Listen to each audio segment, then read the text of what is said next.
Welcome to the Remarkable Leadership Podcast. We are here each week to help you lead more confidently and make a bigger difference, both professionally and personally. This episode is sponsored by 13 Days to Remarkable Leadership, a free leadership video series based on Kevin's book, Remarkable Leadership. Sign up by going to remarkablepodcast.com/13 days. And now, here's your host, Kevin. Good afternoon, everyone, or good morning, depending on wherever you are. It is Monday at noon Eastern time, so it's time for Live with Kevin. And as is always the case with live television, you never know what's going to happen. I know it's not live television, but it's the closest I'm getting to today. And my guest, who we were supposed to have, who you might be expecting, Erin Meyer, is not here. Don't really know the situation. Won't make any hope all is well, of course, for her. So here's what we're going to do. I've got my team looking to see if we can find her. And so I'm checking. We're checking to see if anything's going to happen there. But here's what we're going to do. This may or may not become a episode of the Remarkable Leadership Podcast. But if you aren't aware, you can certainly check out past episodes, 250 some of them, of guests that I've had at remarkablepodcast.com or wherever you listen to podcasts. So here's what I want you to do. If you are here, I want you to say hello. Go into the comments and say hello. Tell us where you're from. And if you have a question for me about doing podcasts, about being on podcasts, about our new book, The Long Distance Teammate, I'll answer your questions as we wait to see if we have Erin joining us. So, but just please do comment in whichever platform you're in. Tell us where you're at, where you're watching from. I'd love to know that. And I will answer any questions. We're going to wait for her for a couple more minutes. And while we're waiting for her, and while I'm waiting to hear from you, let me just make a couple of quick comments about some things that I've been thinking about. And probably the single, other than the fact that I'm thinking about the snow that's falling outside, which I happen to love. One of the things I've been thinking a lot about over the last few days is simplicity. I recently completed a course for LinkedIn Learning, which will be coming out in a couple of months, I think, about decision making. And really, ever since I finished it, I've been thinking about this idea of simplicity, and that oftentimes in organizations, we make things more difficult than they need to be. We make things too hard. Now, there are lots of times when things are, in fact, difficult. But now I see my guest is here. So rather than finishing, well, I'll just finish that comment real quick to say that when we make things too difficult, we might be better off to actually think of the simple solution. Not that we have to implement it, but we at least can consider it. And so now my guest is here. Erin, welcome. Oh, I don't have any. Oh, now you hear me. Now I hear you just fine. Hi, Kevin. So nice to be here with you. I'm glad to have you here. And so now, everybody, we are going to start. We have our wonderful guest here. Let me start this episode officially. So while you aren't there now, chances are in the recent past, you spent some time watching Netflix. Today, we're not talking about binge watching, but what we can learn about leadership from this innovative company. Welcome to another live episode of the Remarkable Leadership Podcast. You can get all future live episodes and therefore interact with us and see them sooner by joining our Facebook or LinkedIn groups. Wherever you are, you can do that. Just go to remarkablepodcast.com/Facebook or remarkablepodcast.com/LinkedIn. Pretty simple. Today's episode is brought to you by our new book, The Long Distance Teammate. If you work remotely and want to be more effective, more productive, more engaged, and more connected, this book will help you get there, because there's a big difference between working from home and being an engaged and effective remote teammate. You can learn more and pre-order your copy today. Actually, order your copy now today at longdistanceteammate.com. And with that out of the way, let me introduce to you our guest today. It's Erin Meyer. You can see her smiling there. Let me tell you about her, and then we'll dive in and talk about Netflix. Erin is a professor at INSEAD, one of the world's leading international business schools. Her work has been featured in the Harvard Business Review, the New York Times, and Forbes.com. In 2019, she was selected by Thinkers 50 as one of the 50 most influential business thinkers in the world.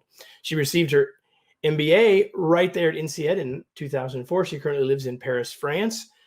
In 1994-95, she served in the Peace Corps as a volunteer teacher in South Africa, and she's the author of 2 books that I know of: The Culture Map, Breaking Through the Invisible Boundaries of Global Business, and she's the co-author of her newest book, No Rules Rules, Netflix, and the Culture of Reinvention. Erin, I'm glad to have you. Welcome. Glad you're here. So nice to be here with you, Kevin. Nice to be with everybody. So, a culture of reinvention. I'm going to get to that in a couple of minutes. But before we get there, we need to know more about you than just that intro that I read that you wrote, or your mother wrote, or somebody wrote. I adjusted a little, but so my question is this: tell us a little bit about your journey. How did you end up doing what you're doing, writing a book with Reed Hastings? Like tell us a little bit about your journey. Yeah. Okay. So I'm a professor, as you said, at INSEAD, which is this business school outside of Paris, and I study culture in the workplace. So for 2 decades, I was focused almost exclusively on national cultural differences, which is the topic of my first book, The Culture Map. And the story is that my first book came out in 2014, and when it first came out, in the first couple of months, not a lot of people were reading it. I had a small publisher. Took a while to kind of get started passing around. So I woke up one morning and there was an email in my inbox, and the subject line said Peace Corps. And the email said, "Hi, Erin, I was in the Peace Corps near where you were. I read your book and I'm having the leaders in our company read it. My name is Reed and I'm the CEO of Netflix." So I actually didn't think it was real the first time I read it. Read it again, so you're like, really? Right? So in any case, I got to know Netflix and I worked with them as they got ready for their international expansion, and got to know Reed. And then we had this idea to write this book together about their wacky and amazing corporate culture. And so that's part of what we want to talk about today. So thank you for that. That you didn't wake up one morning and say, "I'm going to be the expert on company culture." I don't imagine.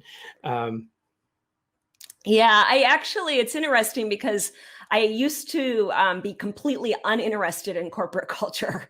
So although I was fascinated in understanding the national cultures of the world, I found most corporate cultures to be, at least the way that companies explain them, to be kind of bland and not have anything to do with the way people actually behaved. And then I came across the Netflix culture deck. I was going to say a little different than bland. We'll get into that in a minute, right? That's right. So maybe, go ahead. Go ahead. Well, maybe some of your readers are familiar with that deck, but it's because it's been downloaded I think 20 million times now. But when I first read it, it's this deck of slides that explains the Netflix corporate culture. And on the one hand, I really loved, that here was a corporate culture that was interesting and was honest, right? But on the other hand, I have to tell you, Kevin, there were a lot of things about that culture deck that I really found shocking and I didn't like at all. So there's this one slide which says at Netflix, our culture is, at Netflix, adequate performance gets a generous severance.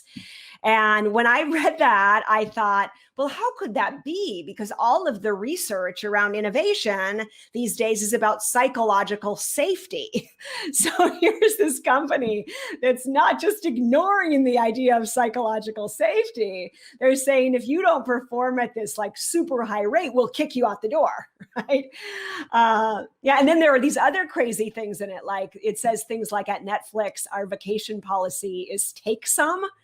And I thought that sounded interesting, but I couldn't imagine how an actual company could operate like that. So that was my introduction to this culture. So I want to come back to some of those things about as you started to get to know it as an outsider, really.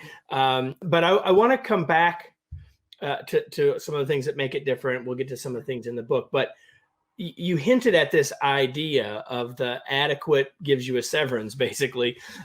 And so how is that connected? And what do you even mean by a culture of reinvention?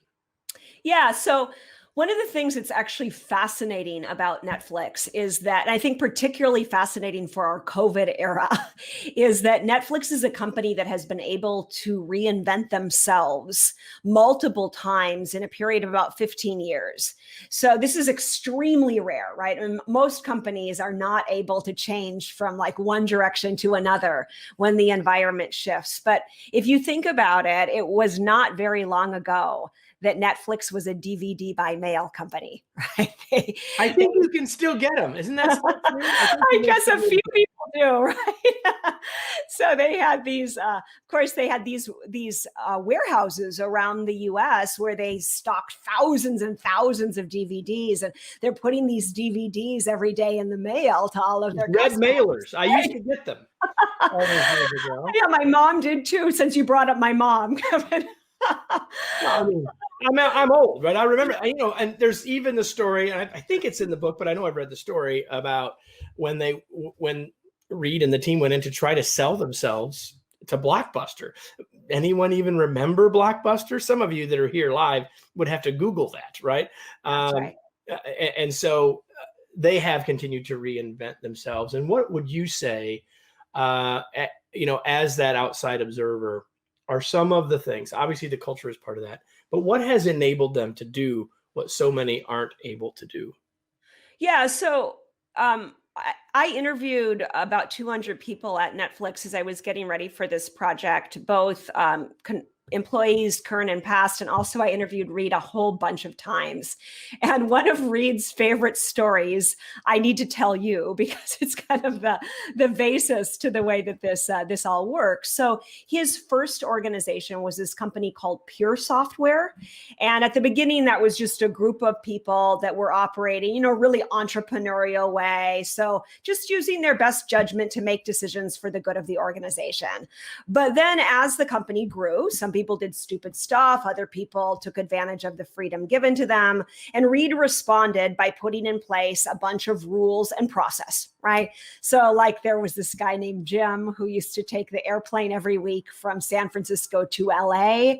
And because there was no travel policy, he started flying first class every week, right?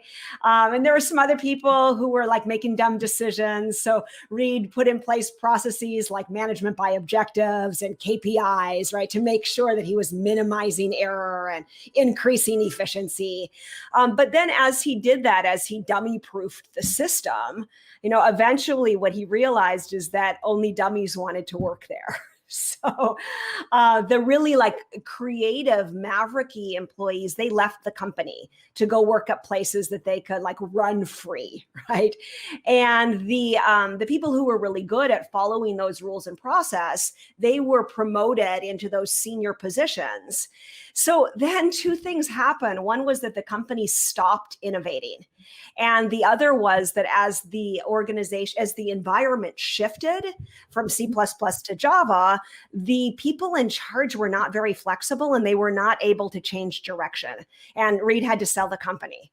So with Netflix, his goal was to create a company where people were free, right? A company that operated kind of like on the edge of chaos and gave people lots of freedom to think in fresh and stimulating new ways.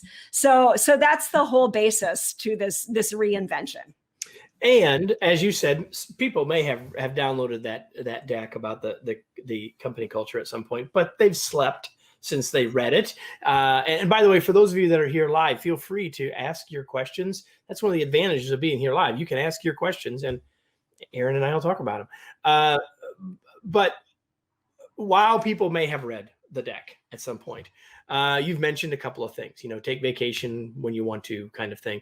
What are some other things about the culture that might surprise people, or that even though they read the deck, right, now that they're talking to someone who's been inside, is that really the way it is? So what might surprise people about the culture? Yeah. Okay. So I'll start by telling you all of the crazy freedoms they have there, and it won't make any sense until we talk about what they've done in order to enable the freedom. So we'll just start there. Okay. So Perfect. there is no travel policy or expense policy, no approval needed to spend any amount of money. So you just use your judgment to buy what you need to for the organization.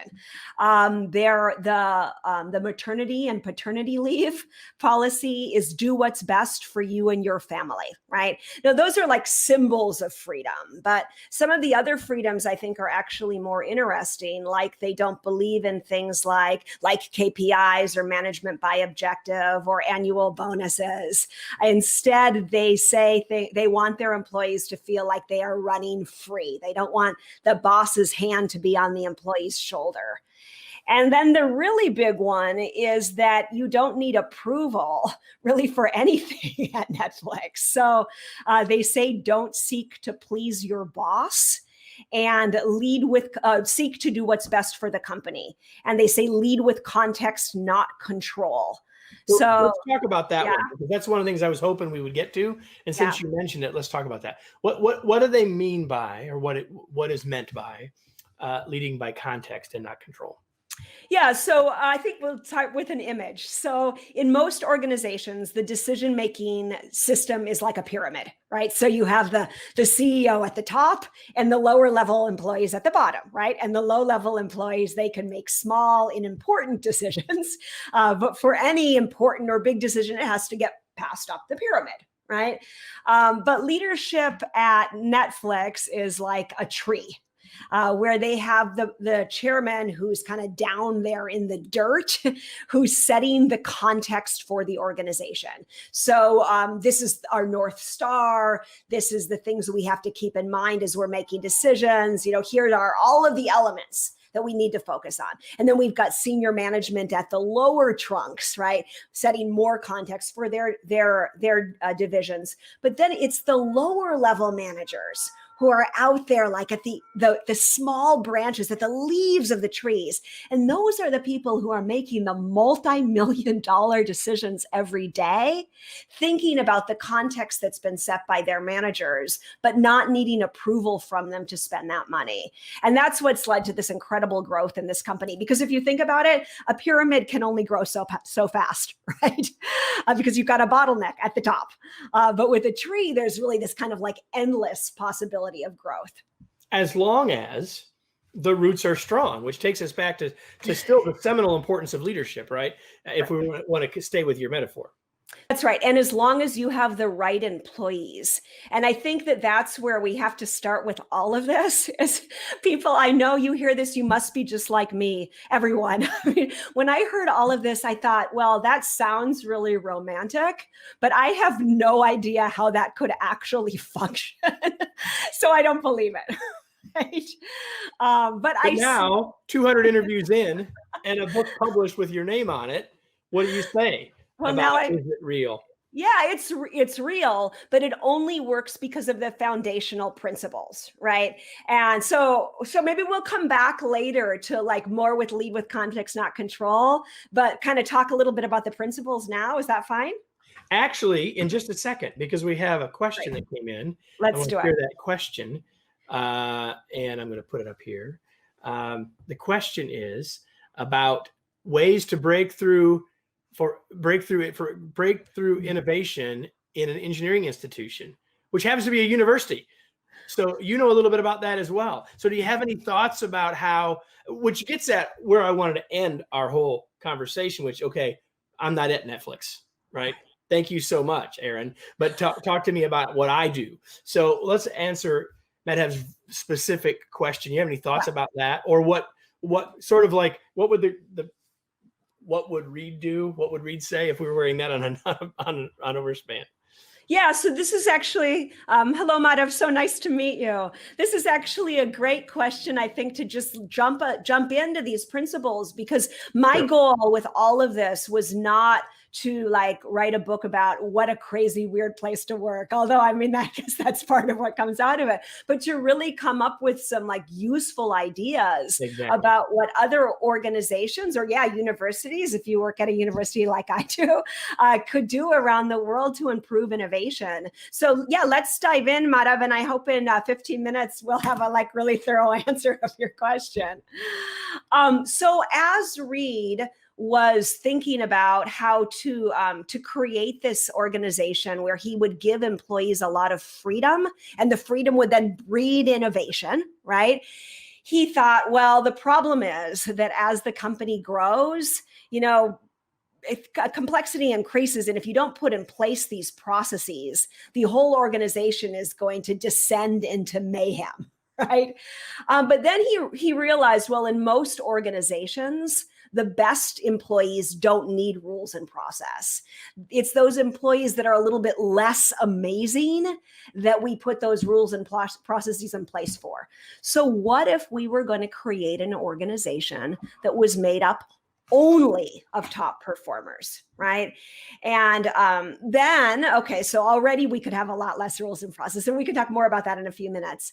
And then what if we also tried to create a culture of a lot of candid feedback, right? Where we were really, telling one another all the time what we could do to improve, which would increase our talent density and mean we need less rules.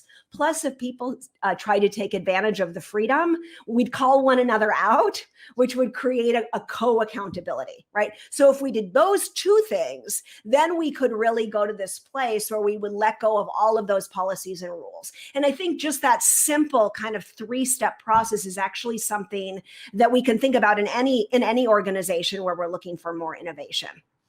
Yeah, so I love that because, and I want to get to the feedback piece a little bit more. It's one of the things that I had that I wanted us to talk about. So in most organizations, there isn't much feedback, or what people get is too late, and likely too little too late, and not always even from the right people.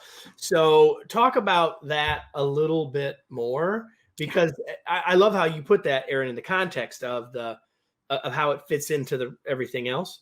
But talk about the specifics of how of what Netflix has learned about the feedback process.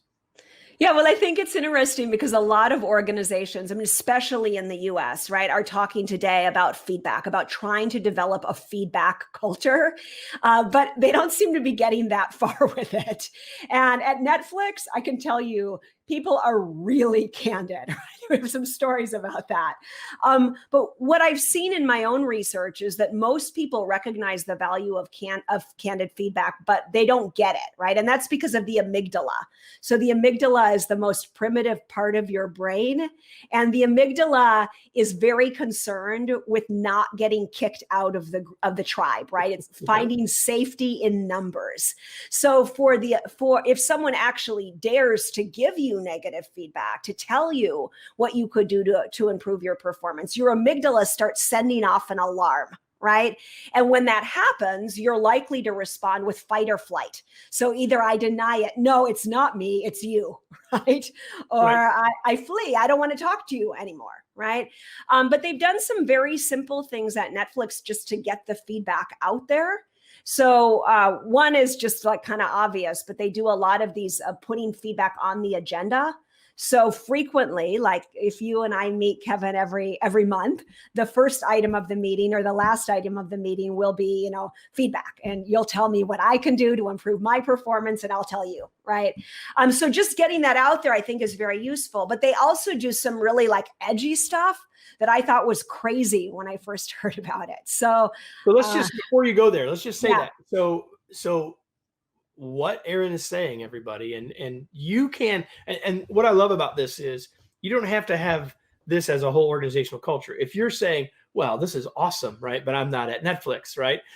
So what? As a leader, you can put feedback on the agenda of your one-on-ones. For me, it's at the end of each one, but it doesn't matter where, right? So the point is you have more control in this than you might think. Go ahead. Yeah. And I think thinking about leaders, it's not just a question of putting feedback on the agenda with our employees. It's also encouraging our employees to put feedback on the agenda with one another, Exactly. right? Yeah, I was starting with one step, but you're exactly right. So take us to some of the edgier stuff. Yeah. But let me say one other thing. Maybe that is part of the edgy stuff. But if we're going to put feedback on the agenda with me and my employees, what I need to focus on is not me giving them feedback, but them giving me feedback first, right? Right. Because asking for it, right? That's right. Because an organization that can manage to get employees to give feedback to leadership, I mean, that's where our amygdalas get really concerned, right? If the boss, the boss tells me he wants feedback from him, well, I start thinking, if I really give it to him, gosh, am I going to get kicked off of this team? Right. But if the boss is really encouraging and enthusiastic and celebrates it when she gets it, then after a while, the employees start to see, oh, okay, this is really serious. And if I give that feedback, then it's going to be appreciated. Right. I'm not going to get kicked out. I'm going to get promoted. Right. Absolutely. And then, the really crazy one is that they do these 360-degree feedback dinners. Which is where they get together about once a year and over a meal, right, over several hours. And one person's up first and they go around the table and each person at the table so like I'm first. So we'll go around the table and Kevin, you'll tell me something that I can do to improve my performance, right? And then we go on to the next person and then on to the next person. And the first time I heard this, I just thought, well, what's the point? Right? Like, why would you drag my weaknesses out in front of the whole group? I mean, can't you tell me that in private? But I saw it's actually this incredible mechanism because it gets rid of all of this whispering that happens at most companies where we're all saying, oh, did you see what that person did? And did you see that presentation? It just gets it all out there. And in addition, when we're giving it as a team like that, I can see, when that one person gave me feedback, that was really more about her and me. But this other thing, everyone's talking about it. So I really see that's what I need to work on. It's harder for me to ignore it if I heard it 4 times. That's right. Some of us still will, but at Netflix, you might not be there long. And of course, feedback isn't just negative, but also positive, and both show up in that moment, right? So well, they do, right? But I would say, I mean, one of the things they really focus on at Netflix is that, of course, our human tendency is to want to praise one another and praise one another a lot, right? And of course, this is also biological. I mean, when we praise one another, we get chemicals released in our brain that make us feel great. So why wouldn't we want to get together and tell one another a lot of wonderful things about one another? So what they say at Netflix is that feedback, you can say some actionable positive feedback, like please continue this, but you should keep that to 25%. And 75% should really be focused on what you can do to help that person improve, right? Those actionable items that can really assist that person to do better. Absolutely. And the point I wanted to make was I wanted to get you to talk about that percentage. And I wanted to get to the point is that so often people, even though we do like praising each other at work, most of the feedback we do get is negative. And so often that word gets tainted as only negative. That's why I wanted you to talk to that. So anything else? You've talked about several sort of very practical things, but pretty much no one else that's here is at Netflix, chances are, and or watching or listening. So the question would be, what other advice do you have for anyone else, any of us who aren't at Netflix, other than buying the book? And we'll talk about that before we're done.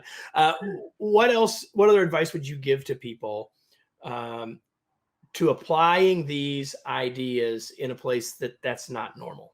Yeah. So we jumped to candor, but I actually want to move back and say that the foundation to all of this, which is, I think, like the main thing, is that if you want to give your employees a lot of freedom, which then breeds innovation and flexibility, that you have to get the best performers on your team. And I know a lot of people are saying, oh, well, that's fine for Netflix because they have a lot of money, but what about me? So I want to be kind of actionable and get people to think about why this is so important and also how it can apply to you. So the first principle to high performing teamwork that I learned from Netflix is what they call the Rockstar Principle. And the Rockstar Principle is based on research that I guess most software engineers know, which shows that one top software engineer will provide more value than 10 to 25 medium software engineers. So if you have a bucket of money, then you could hire like 25 medium engineers, or you could pool that money together and hire one rock star. Right. And that's what Reed's idea was with, because he's an engineer, his idea was to apply that to all creative roles at Netflix. So whether it was, marketing or choosing the next shows or, really anything in that arena, in that company, he was going to hire the best and pool the money together to have a lot less employees. So I think actually it's a very interesting idea. Even if you're only a company of 20, you can think, well, maybe instead of hiring 3 people, I'll try to just hire one, but really get the best for all of the money I have. And because then you can give that person more freedom, which leads to more innovation, right? It relates to a question that came in from Russell. So let me show it to you. Russell says, so what are the characteristics that Netflix is looking for in ideal employees and leaders? And what do they do differently to hire them? You want to talk about that for just a sec? Yep. So okay. So I know it sounds horrible. I got to tell you, it shocked me. It's horrible. This whole adequate performance gets a generous severance, but it's a very interesting idea. I think what they do at Netflix, which is something that they call the keeper test. And I really do believe that any manager should at least use this self-test to consider their team. So the test is that every 6 months or a year, you just sit down by yourself and you imagine that each person on your team comes to you and tells you that they're leaving. So Kevin or Russell, you come into my office and you say, Russell, Erin, I really enjoyed working here, but I'm leaving the company. I have another job offer, right? And then I think, how would I feel if Russell told me that he was leaving? Would I be devastated? Would I think, oh my gosh, Russell, don't leave me, right? Would I fight to keep him? And he's a keeper, right? And if I would, okay, Russell, to come to your question, there are no other rules about this, low rules. The only rule is if I would fight to keep you, then I know you're the right person on this team. Would I feel a little bit relieved? I'm sure if it were you, I would not, Russell, but maybe someone else. You're not. This is hypothetical at this point, Russell. Would I feel a little bit relieved? Would I think, oh, good, now I don't have to deal with those problems? Or would I maybe even feel excited thinking about who I could get with that money? And if so, then you have to ask yourself the question, have I been candid? Have I given that person a lot of clear, candid feedback about how to up their performance? And if I haven't, well, then I have to go do it right now. But if I have, and I've seen, they're not gonna get there to the point that I would fight to keep them. Well, then you really need to make some tough decisions. And I think, that's just the basis of this whole idea. You use the keeper test. Adequate performance gets a generous severance. You then get these stunning teams where you can give people a lot of freedom to innovate and be flexible and achieve great things. There's some feedback and a little more feedback, even though we're going to say this is in the 25% component right there, that, you're getting some positive feedback, Erin. So a couple of things before we finish up. And I knew before we started that we could have had a long conversation, but I just have a couple of other quick questions for you. And one of them is this. In your work, and I'm kind of taking us back from the book now a little bit, maybe not, but as in your seat, as an author, in your seat in working with organizations, and your seat in Paris, France, my question is, what do you see as the future of work? Yeah. So this is my most important overriding lesson from the work that I did at Netflix, which is that the majority of organizations today are operating with this, let's say, like industrial era hangover. And what I mean by that is that, during the industrial era, of course, we had this strong focus on error prevention, consistency, and replicability, right? And in some organizations today, of course, those are still the goals. But in a growing number of organizations today, our big thing, our most important element is no longer error prevention, it's innovation.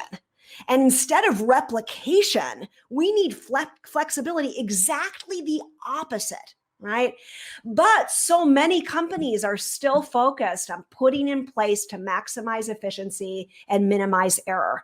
So I really learned, that here's one company that's operating for the future. And I think there's so much that we can think about how to do things differently in these organizations.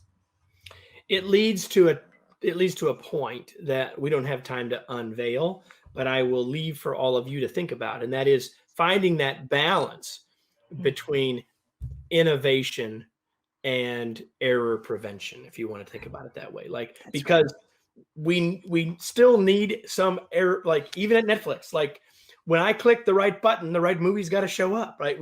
So that still exists. Right. So the challenge for us as leaders in the future, I think in many cases, is finding the right balance for the work that we're leading. So, and we don't really have time to unlock that, but do you have a comment you want to make about that?